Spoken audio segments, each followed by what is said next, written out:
एक बहुत अच्छी कथा पातंजलि शास्त्र में आती है, आप लोग कहो तो सुना दो। एक ने धनवान बनने के लिए लक्ष्मी मैया की पूजा की, धन की देवी की, धनवान बनने के लिए पूजा करते करते उसकी भक्ति पूर्ण हो गई।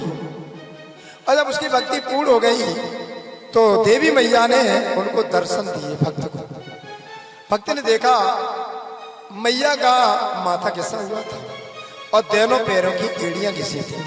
माथे से खून आ रहा था और एड़ियों से खून आ रहा था। भक्त ने पूछा, माँ एक बात बता दो, ये आपके दोनों पैरों की एड़ियां क्यों घिसी हुई हैं?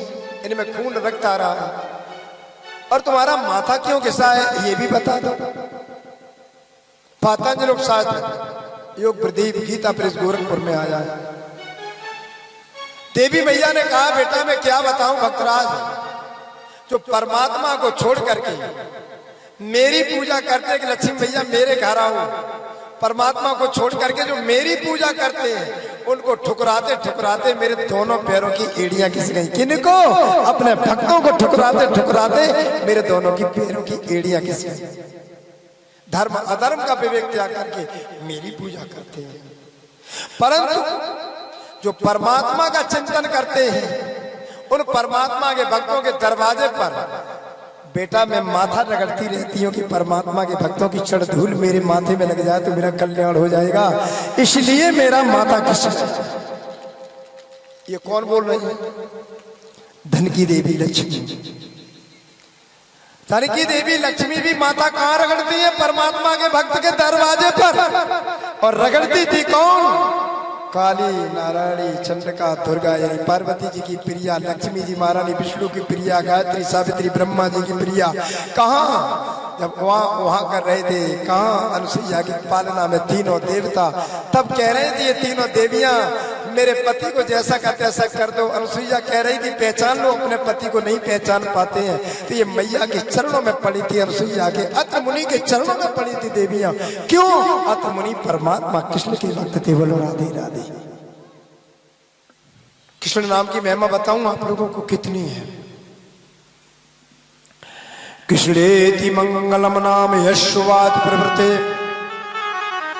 भस्मी भवन्तु सदस्तु महापातक कोटयाम सर्वेषामज्ञानां लक्षणानि वृतानि चाम तीर्थस्नान सर्वाणि तपस्या स्नान चाम वेदपाशास्त्राणि प्रतिक्षणां सतम कृष्ण नाम तपस्य नारंत कला षोडशीम।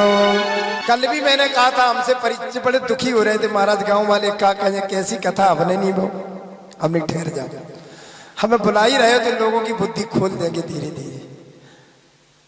जिसकी जिब्या पर परमात्मा कृष्ण का नाम निकलता रहता है, कौन नाम? निज नाम, तारतम्य महामंत्र, निज नाम मुख से निकलता रहता है, उसको करोड़ों करोड़ों जन्म के पाप तत्काल भस्म हो जाते। एक बार तुमने कृष्ण कह लिया भस्म हो गई।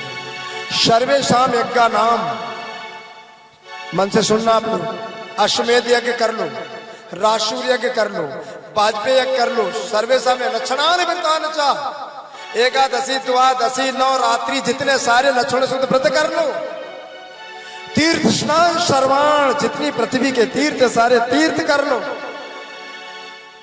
तपस्या स्नान चा उसके बाद तपस्या करके स्नान कर लो, वेद पाठ शास्त्राण 1000 पर घर में वेदों का पाठ करा दीजिए, प्रदक्षिणा भूषतम पृथ्वी की 100 परिक्रमा कर लो, और एक बार नेत्रों में आंसू भर करके हे कृष्ण कह दो। क्या बताया? हजारों यज्ञ कर लो, सारी पृथ्वी की परिक्रमा कर लो, सारे तीर्थ कर लो, सारे व्रत कर लो, वेदों का पाठ करा दो हजारों, और एक बार केवल कृष्ण कह दो हाथ उठा करके। ये सब मिलकर के 16वीं कला की बराबरी नहीं कर सकते, नहीं कर सकते। ये मैं भागवत से बोल रहा हूं, बाहर से नहीं बोल रहा हूं। क्या बोला आप देवी देवताओं के चक्कर में पड़े हुए हैं। एक कृष्ण नाम ले लिया, समझो सारे तीर्थ हो गए, सारे यज्ञ हो गए, सारे व्रत हो गए, हजारों वेद पाठ हो गए, सब कुछ हो गया। माताओं मेरी देवियों देश के लोगों, झाड़ू भी लगाओ तो कृष्ण कृष्ण कह के लगाओ तो करोड़ों तीर्थ हो जाएंगे। करोड़ों यज्ञ हो जाएंगे, कहां हवन के चक्कर में पड़े हो। राधे राधे। समझ में आ रही मान परीक्षित जी महाराज की? नहीं आ रही? आप लोग की समझ में आ रही? ऐसा नहीं लगता परमानंद झूठ बोल रहे हैं? ऐसा लग रहा है? एक भी शब्द मंच पर बैठ करके परमानंद कभी झूठ नहीं बोलता है। मेरे पास इतना समय नहीं जो आपको किस्सा कहानियां सुनाऊं, और जब किस्सा कहानियां सुनाऊं तो श्री भागवत में 18,000 श्लोकों में इतनी कथाएं हैं, तब उनके लिए सुनाने को समय नहीं। तो किस्सा कहानी ना मालूम ये लोग कहां से ला ला करके भागवत में डाल देते हैं।